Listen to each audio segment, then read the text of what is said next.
Esta es la predicación de la Iglesia Cristo Viene de Algeciras del domingo correspondiente al domingo 5 de septiembre de 2021.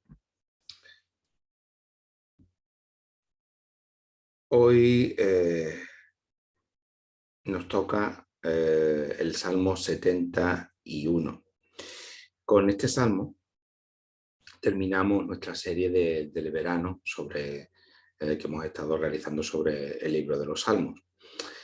Y me pareció pertinente terminar con este salmo que habla sobre la vejez, sobre sus precariedades y sobre la actitud ante el final de la vida, como una forma de terminar esta serie. Esta serie que hemos enfocado de una manera muy vital, nunca mejor dicho, es decir, diferentes aspectos que tienen que ver con la vida personal, con la vida social, con el significado de la vida, con diferentes cuestiones que tienen que ver en este sentido.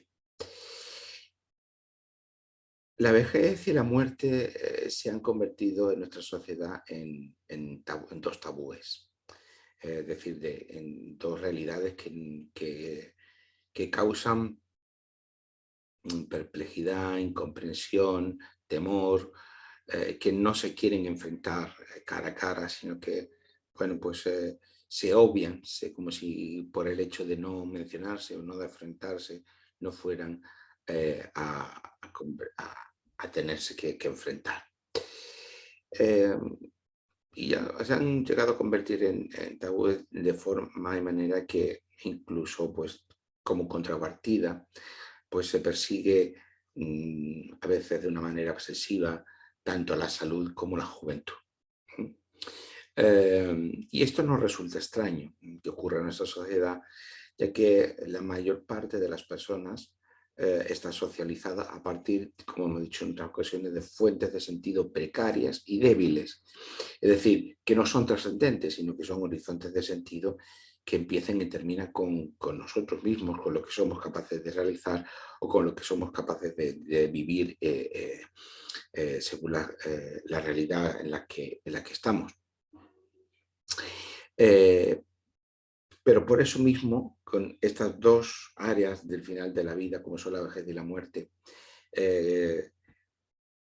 se convierten frente a estas fuentes de sentido última, fuertes, sólidas, pues se convierten en realidades que quieren borrarse de la vida cotidiana, que quieren obviarse, que quieren solallarse, porque ambas, tanto una como otra, nos enfrentan de la manera más clara y rotunda ante la necesidad de sentido último y trascendente. Es decir, la vejez es como esa etapa final de la vida en la que nos volvemos dependientes o por lo menos dejamos en gran medida tenemos que abandonar en gran medida nuestra autonomía,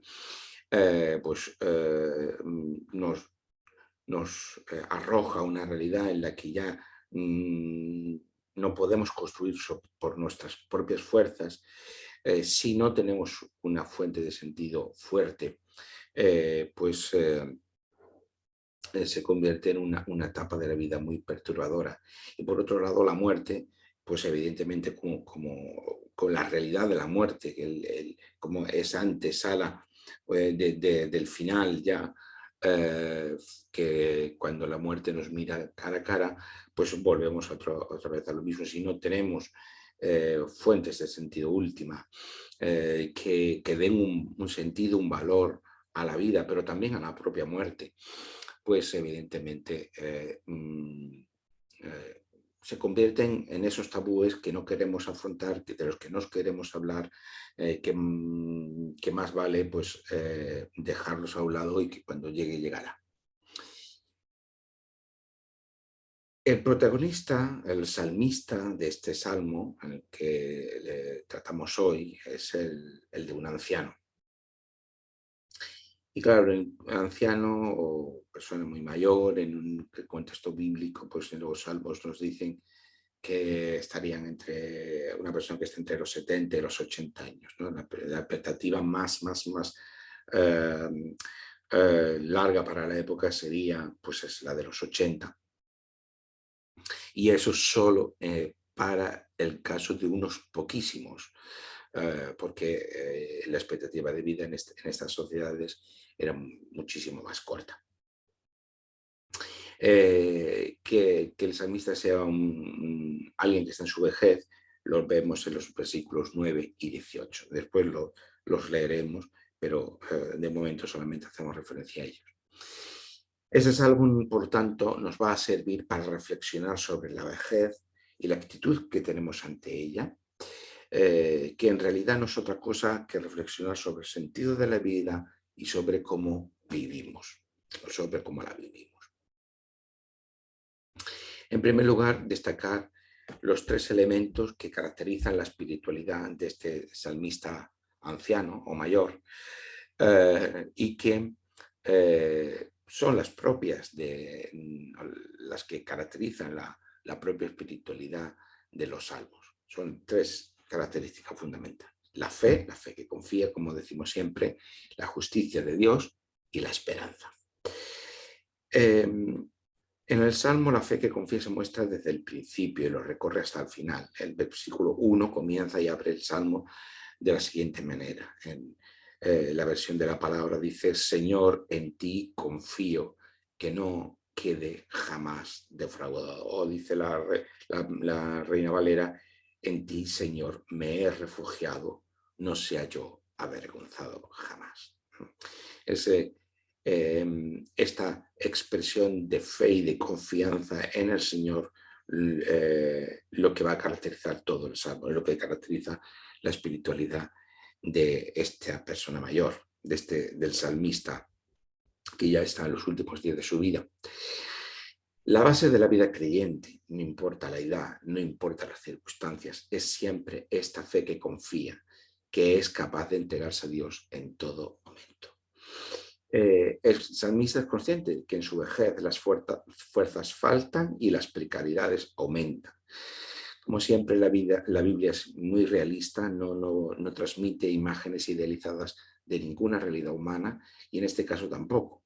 Leemos en el versículo 9, dice el salmista a Dios, orando a Dios: no me deseches en el tiempo de la vejez, cuando mi fuerza se acabe, no me desampares, ¿no? Cuando las fuerzas se terminan, cuando ya no podemos valernos con suficiencia por nosotros mismos, cuando la fe es cuando la fe en que confía es más necesaria, y debe entregarse con mayor intensidad a Dios, ¿no? Parece que en otros momentos de nuestra vida, cuando estamos más capaces, cuando tenemos más fuerzas, cuando tenemos más expectativa de vida, cuando tendremos más años teóricamente por delante, creemos en vano que quizás pues, no necesitamos a Dios, o que lo necesitamos de una forma puntual, cosa que es un error, porque siempre necesitamos a Dios y siempre necesitamos confiar en Dios. Pero cuando esas fuerzas nos faltan, cuando esa autonomía desaparece, cuando entramos en una dependencia, una gran dependencia, en ese sentido se nos hace mucho más consciente de la necesidad de la fe y de la confianza en el Señor. En segundo lugar, el salmista confía en Dios, pero esa es una confianza no vana, no teórica, sino es una confianza que tiene un objeto y tiene una base. Ese objeto y esa base es la justicia de Dios. Esto es una constante que hemos visto en muchos salmos de los que hemos estado predicando. Dios actúa, pero la manera en que esa actuación de Dios, que esas acciones de Dios se manifiestan, es a través de su justicia.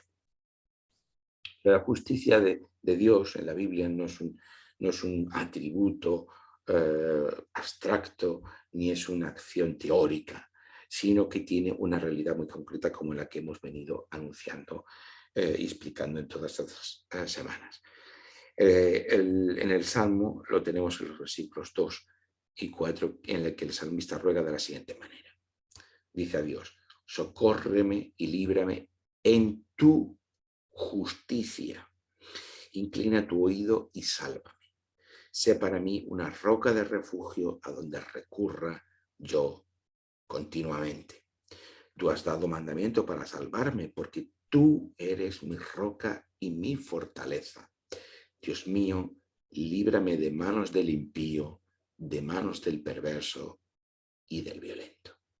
Y en el versículo 19, y tu justicia, Dios, que llega hasta lo excelso, tú has hecho grandes cosas. Dios, ¿quién como tú? Por lo tanto, la base de la acción de Dios es su propia justicia, la base por la que el salmista se eh, acoge a Dios, pide la salvación de Dios, es sobre la base de su justicia. Ya hemos visto en todas estas semanas cómo la justicia de Dios recorre muchísimos salmos. Pero esa justicia de Dios no tiene que ver con que Dios premia a uno y castiga a otros. Popularmente, incluso en muchas iglesias evangélicas todavía pensamos o se piensa que esta es la justicia de Dios, ¿no? Cuando Dios premia a uno, a los buenos, y castiga a los malos. Pero esta no es la justicia de la que habla la Biblia. La justicia que habla la Biblia es la justicia que tiene que ver con la reivindicación, con la declaración de inocencia del inculpado. Hay una persona que es inculpada, que es acusada, y Dios es el que sale al encuentro de esa persona para declararlo inocente. Ese es el contexto. Se trata siempre de una justicia no distributiva, que cada uno recibe lo que merece, ni tampoco retributiva, en el que Dios castiga a unos y premia a otros, sino es una justicia justificante. Una justicia justificante significa que es una justicia que crea justicia allí donde no lo hay. Por lo tanto, esa justicia justificante es creadora de vida, ya que en ausencia de la reivindicación de la justicia de Dios, lo que le queda siempre al inculpado es la muerte a manos de sus acusadores. Por lo tanto, la justicia justificante de Dios es la justicia creadora de vida. Es allí donde no hay justicia, se crea justicia. Es allí donde lo malo es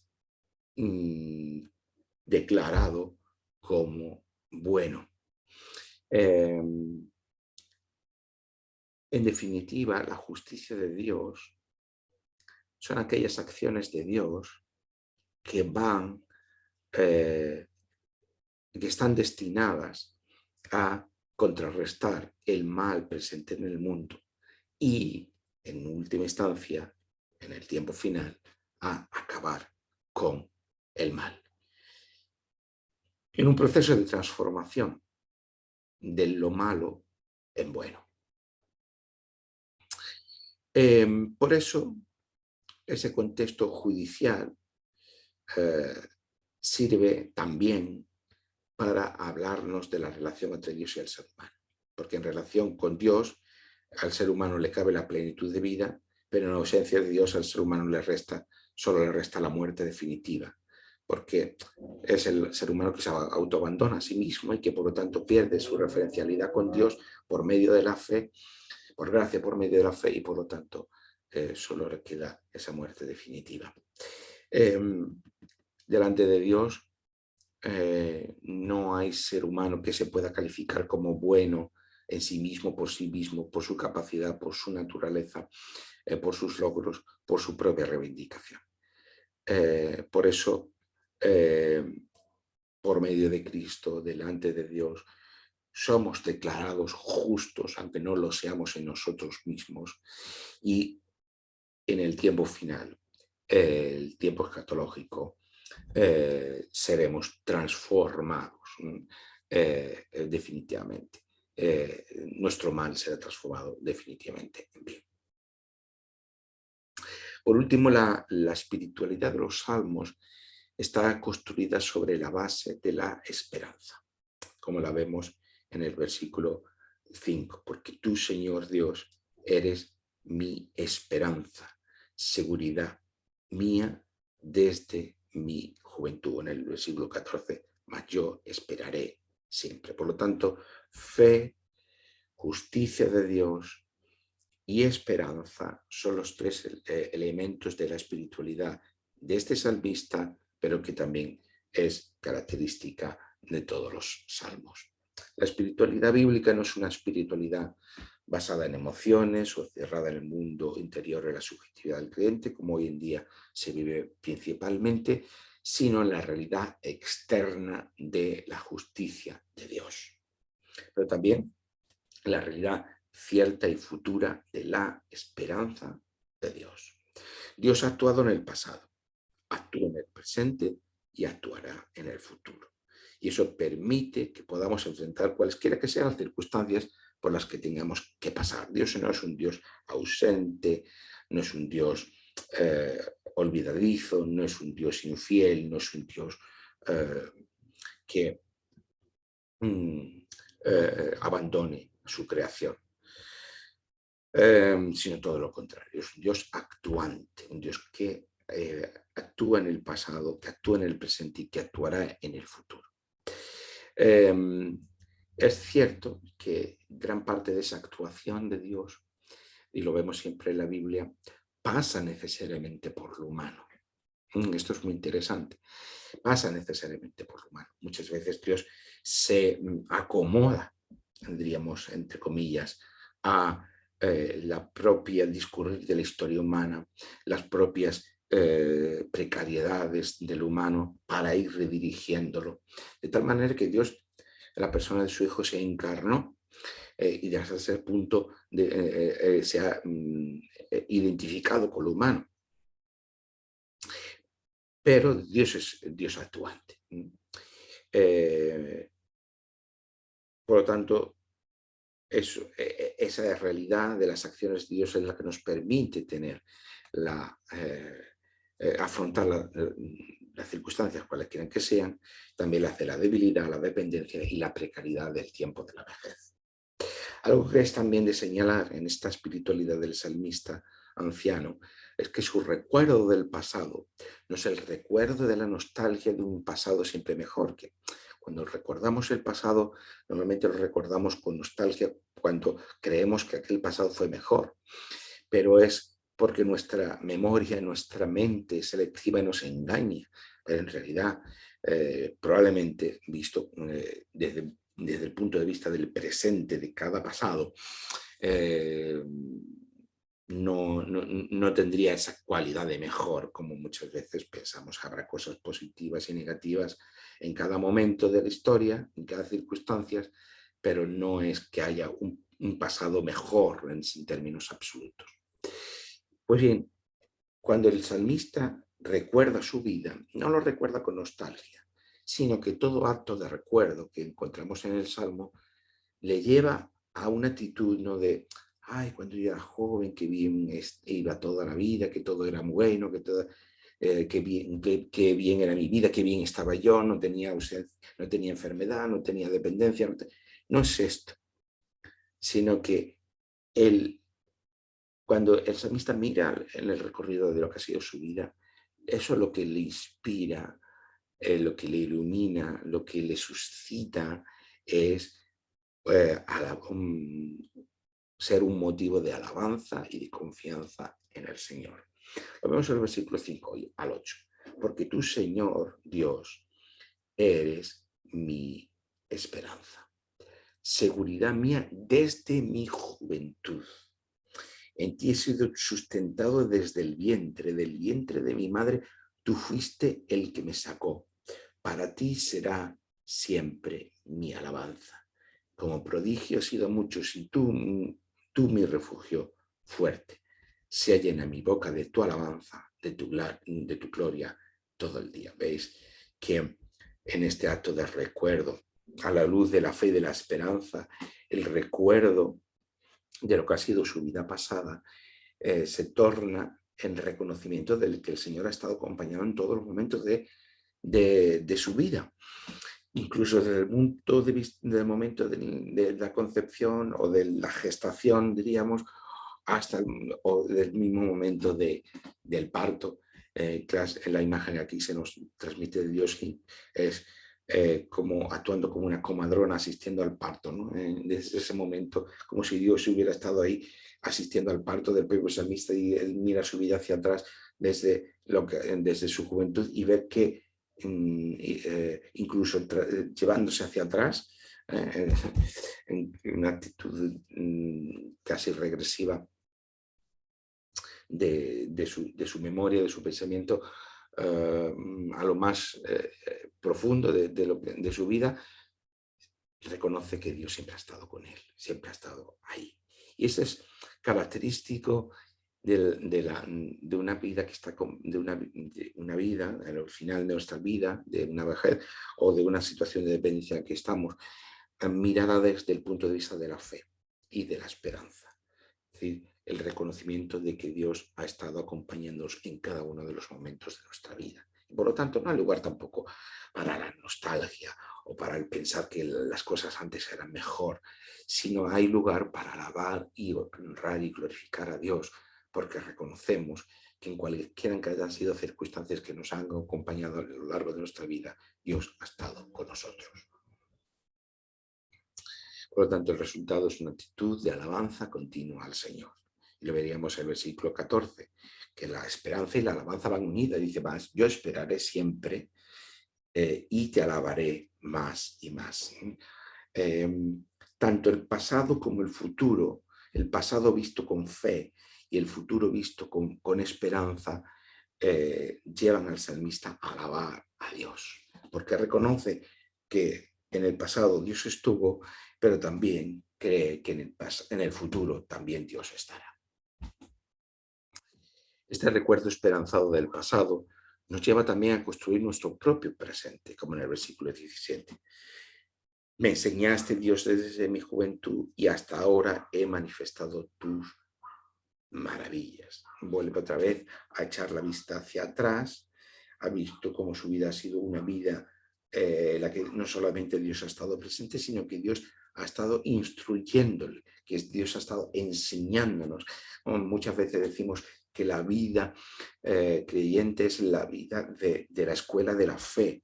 Pues aquí el Salmo dice, me enseñaste, me instruiste, Dios, desde mi juventud. La vida es ese camino de la fe, es esa escuela de la fe en el que el maestro es Dios mismo y que nos está enseñando a confiar en Él. ¿Qué imágenes más bonitas? Hemos tenido la imagen, antes hemos visto la imagen de la metáfora de Dios como una comadrona que está ahí asistiendo al parto y que desde ese momento Dios está ayudándonos a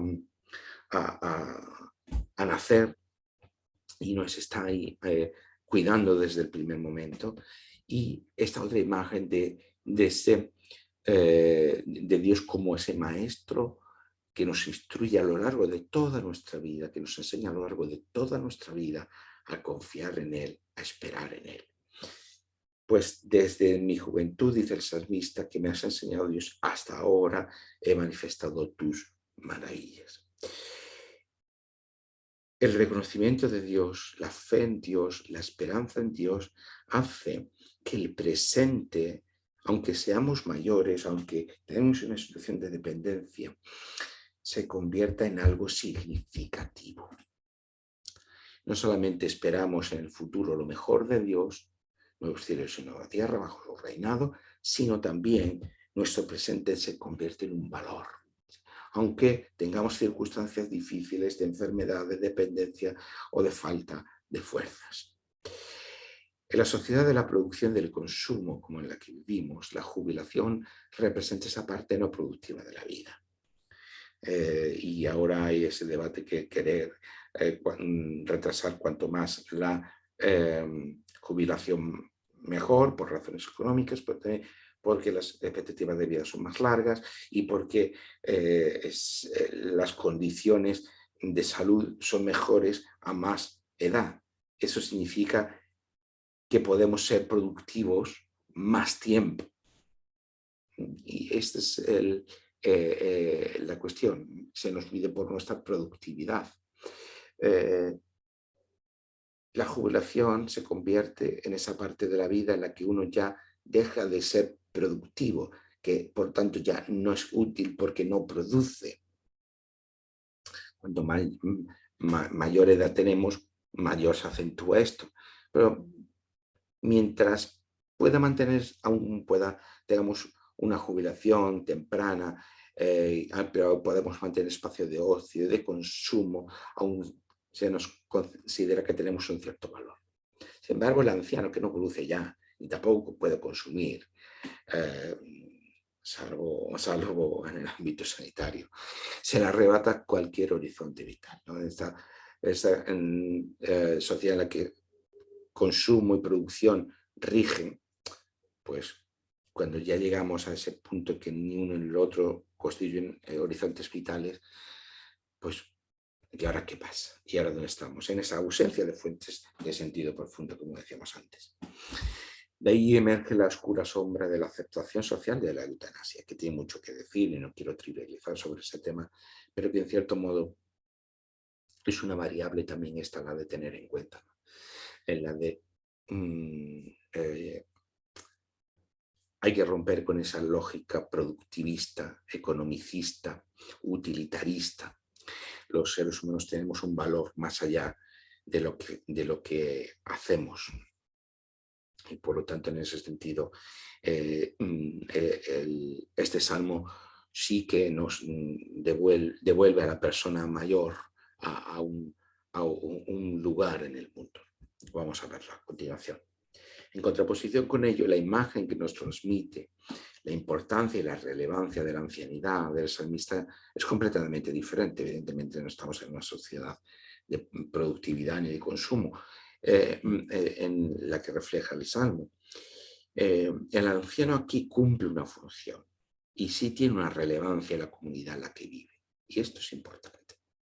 El anciano es el encargado de ejercer la memoria viva del pueblo de Dios, como comunidad viva de fe y de esperanza, que es.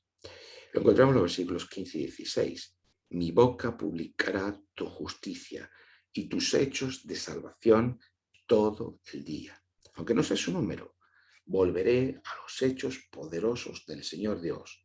Haré memoria de qué, de tu justicia, lo que decimos antes, ¿no? De la tuya sola. Mi boca publicará tu justicia y haré memoria de tu justicia. Y sigue diciendo los versículos 17 y 19, me enseñaste Dios desde mi juventud y hasta ahora he manifestado tus maravillas.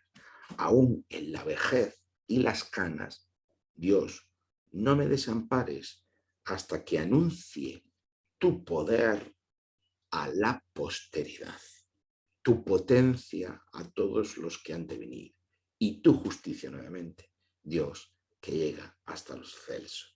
Tú has hecho grandes cosas, Dios, ¿quién como tú? Este anciano es una persona que tiene una función que cumplir en la sociedad de su tiempo. Algo que los jóvenes, y aquella era una sociedad de jóvenes muy jóvenes, y la mayoría de la población estaba por debajo de los 30 años. Y solo pues una parte pequeña superaba los 40 y una parte ínfima llegaba a los 70 o 80. Pues en esta sociedad de jóvenes, el anciano tiene algo que no tienen los jóvenes, que es posee la memoria, el recuerdo. La memoria, esa memoria que no es solo un recuerdo nostálgico de un pasado supuestamente mejor, como decíamos antes, sino que es la memoria, como hemos visto en nuestros versículos, de los actos poderosos de Dios en favor de su pueblo. Aquí los mayores, los ancianos, como el salmista, tienen la responsabilidad de transmitir lo que Dios ha hecho en favor de su pueblo a las generaciones siguientes. Por eso el salmista tiene una función de estar a cargo de la narración de la comunidad. Sin narración no puede haber pasado y tampoco identidad, así como la narración de los hechos de Dios sustenta la fe del presente y la esperanza del futuro. Hay que narrar lo que Dios ha hecho en favor de la comunidad. Y los ancianos son los que están encargados de esta importante labor. La narración de la memoria no es la construcción arbitraria de historia de un pueblo para su propio beneficio, para la legitimación de sus aspiraciones políticas, económicas o territoriales, como frecuentemente ocurre hoy en día. Como el relato y la memoria reescrita quiere acomodarse a distintos intereses políticos. No está usada así, no es aquí así el ejercicio de la memoria. No es la construcción de una memoria étnica la que está aquí en juego, sino que por el contrario es la narración de las acciones de Dios. La narración, como hemos visto en estos versículos anteriores, de los hechos poderosos del Señor, de la justicia de Dios y solo de Dios, de las maravillas de Dios, del poder de Dios y de las grandes cosas que ha hecho. Todas esas cosas estamos citando en lo que hemos leído en estos versículos últimos.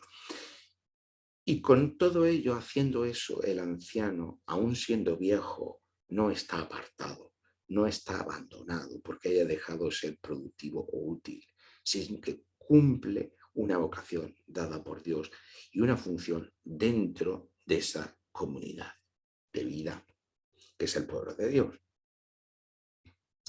Como dijimos al principio, hablar de la vejez es hablar del sentido de la vida cuando faltan las fuerzas. Aunque las dificultades no mengüen, faltan las fuerzas, pero las dificultades se mantienen, no menguan, incluso pueden aumentar. Y así le ocurre al propio salmista, que aún en su vejez, o precisamente porque está viejo, está acosado y acusado por sus enemigos que quieran sacar ventaja de esa situación de dependencia y de vulnerabilidad en la que se encuentra. Lo leemos en los versículos 9 al 13.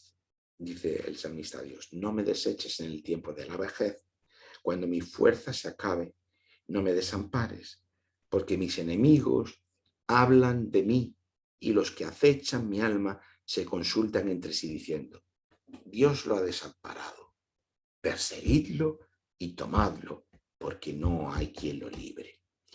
Y dice el salmista a Dios: Dios, no te alejes de mí, Dios mío, acude pronto en mi socorro.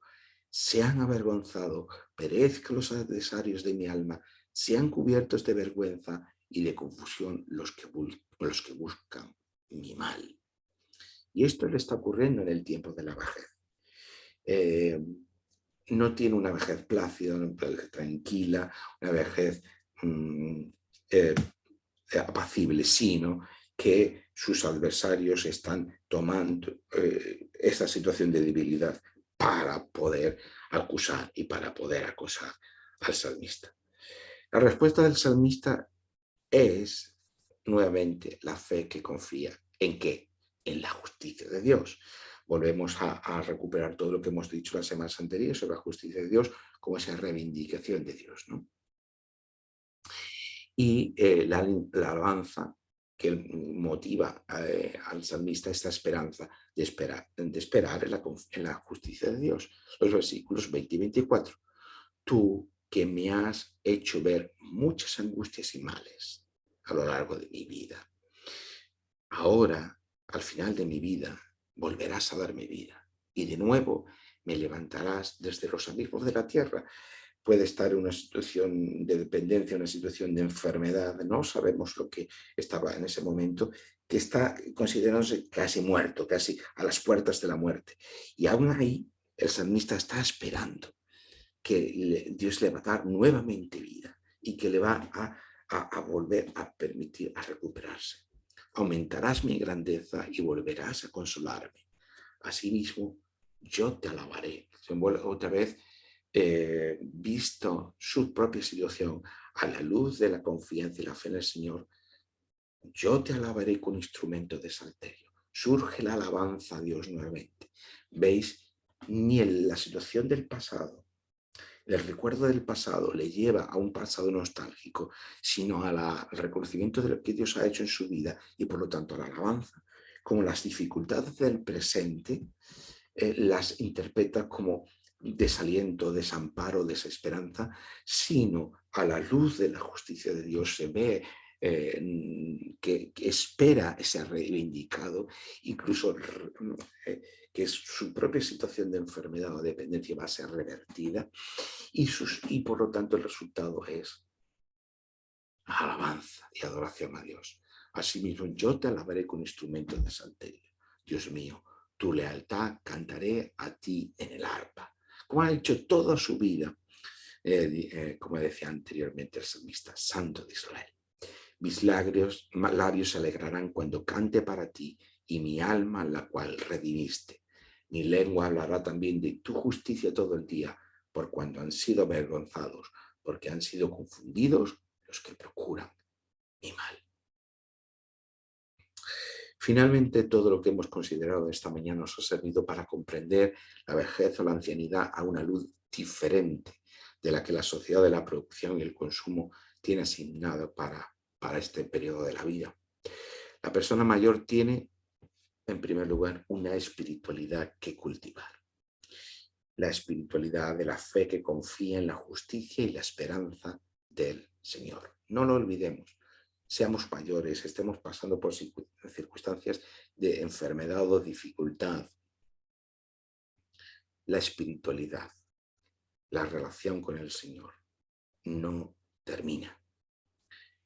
Debemos seguir cultivando esa fe que confía en la justicia y la esperanza del Señor hasta el final de nuestros días. Por lo tanto, tenemos una espiritualidad que cultivar.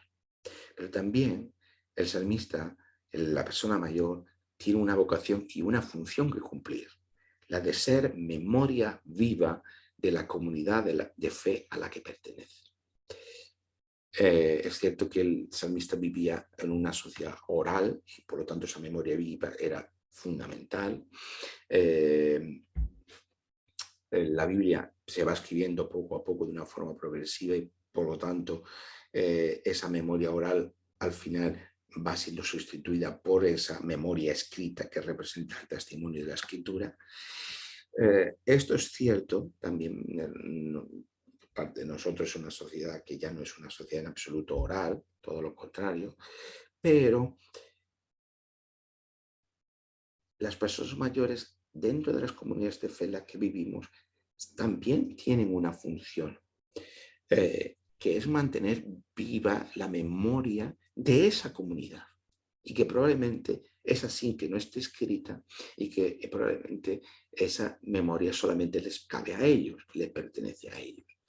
Y es importante que esa memoria viva de la comunidad de fe en la que pertenece la persona mayor sea ejercida por parte y se le dé un lugar a las personas mayores para que puedan ejercerla. Para que nunca cedamos a la tentación de creer que la vida creyente, que la vida cristiana empieza conmigo y termina conmigo. No creamos que hemos inventado o que somos la generación más consagrada a Dios, más santa, mejor, etcétera, etcétera. Que antes de nosotros existieron hermanos, padres, abuelos en la fe, que existieron héroes en la fe antes de nosotros, que quizás en circunstancias muy precarias se vivió también anteriormente el Evangelio. Por lo tanto, los mayores tienen esa función que cumplir, la de ser memoria viva de las comunidades en las que pertenecen. Pero también tienen una espiritualidad que cultivar, hay una vocación y una función que cumplir, pero también hay una tarea que hacer, que es la de participar junto con el resto del pueblo de Dios. Lo bueno de las personas mayores en las comunidades creyentes es que siguen siendo participantes junto con el resto del pueblo de Dios de la narración de salvación que Dios testimonia en la Escritura, de esa vida de oración, de la vida de la predicación, de la lectura de la Escritura, de todas esas prácticas sociales que acompañan la vida de la Iglesia que hablamos la semana pasada. Los mayores también participan y son participantes activos. Y ahí también la comunidad de fe, la Iglesia, El pueblo de Dios tiene una función muy importante que cumplir para los mayores, pero los mayores también en ella. Y en ese sentido, eh, creo que la fe y la comunidad de fe da un lugar a la persona mayor que quizás no existe en otros espacios en la sociedad en la que estamos. Y esto es algo que como comunidad de fe debemos ejercer y estimular también. Lo que en definitiva todo esto nos enseña es que la vida sí tiene un sentido profundo y trascendente, que este mundo en el que vivimos tiene un creador, pero tiene un Dios que no solamente lo ha creado, sino que es participante activo del mismo y que quiere llevar a su creación a un estadio mayor de plenitud, a esos nuevos cielos y una tierra bajo su reinado. Y por eso ese sentido trascendente profundo que tiene el mundo, que tiene la vida, que tiene la realidad en la que vivimos, es necesario descubrirlo y vivirlo a través de la fe. La fe que reconoce que Dios está actuando en este mundo nuestro. Y la esperanza de que también actuará decisivamente en el futuro para que en este mundo deje de existir la muerte, el mal y el sufrimiento. Eso es algo muy importante, el que la Iglesia debe ser testimonio de esta realidad. La vida tiene sentido, el mundo tiene sentido, el pasado, el presente y el futuro tienen un sentido, pero para descubrirlo es necesario los ojos de la fe, que entiendan el testimonio de la Escritura como el testimonio de lo que Dios hizo, está haciendo y hará. Bajo esa perspectiva, el mundo tiene sentido, pero nuestra vida personal tiene sentido.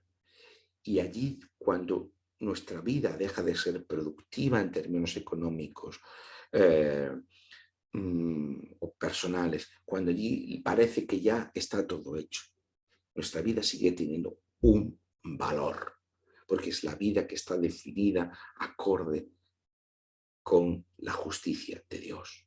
Delante de Dios, por medio de la fe, por gracia, visto los ojos a través de la obra de Cristo, somos justos. Confiamos en la justicia de Dios que nos reivindica, no por lo que somos, no por lo que hagamos, no porque nos cualifiquemos a nosotros de ninguna manera. Y esperamos la redención definitiva de este mundo, en el que Dios llevará este mundo, esta creación, a un nuevo plano de plenitud, de realidad. Esos nuevos cielos, esa nueva tierra, bajo su reinado. Por tanto, cada momento de nuestra vida, sea cual sea el que estemos viviendo, adquiere un peso de eternidad, un peso de, por lo tanto, de sentido y de significado. Nuestra tarea es de descubrirlo por medio de la fe y de vivirlo también bajo la perspectiva de la fe. Que el Señor nos ayude.